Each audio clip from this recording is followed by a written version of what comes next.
Carrot చపాతీలు తీసుకెళ్ళి మా వారికి పెట్టాలి. అమ్మో! నా మీదే ప్రయోగాలా అని అంటారు. అసలు ఏంటంటే మ్యాటర్, క్యారెట్స్‌తో రెసిపీస్ చెప్పమని లాస్ట్ వీడియోలో అడిగితే ఇద్దరు సిస్టర్స్ అయితే కామెంట్స్ పెట్టారు.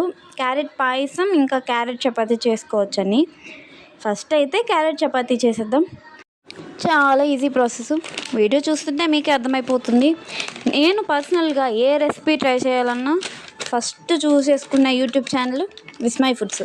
ఎంతమంది ఈ ఛానల్ ఫాలో చేస్తున్నారో వాళ్ళు కామెంట్లో చెప్పండి. అలాగే లైక్ కూడా చేసేయండి. అదేంటో కానీ నేను ఎప్పుడు చపాతీలు చేసినా రౌండ్గా అయితే రావు. నాకు తెలిసి అదొక 8వ వింత అయి ఉంటుంది. అందుకే ఒక్కసారి కూడా చపాతీలు అయితే రౌండ్గా రావు. నిజంగా ఈ చపాతీలు తీసుకెళ్ళి మా వారికి పెట్టాలి. ఆయనకి అసలే చపాతీలు అంటే నచ్చు. నేను ఇంకా క్యారెట్ చపాతీ, బీట్రూట్ చపాతీ అన్నాను అనుకోండి, అమ్మో యూట్యూబ్లో ప్రయోగాలన్నీ నా మీద చేసేస్తున్నావు, నాకు ఏదైనా అయిపోతుందేమో అని అంటారు. మీరు ఒకటి గమనించారా?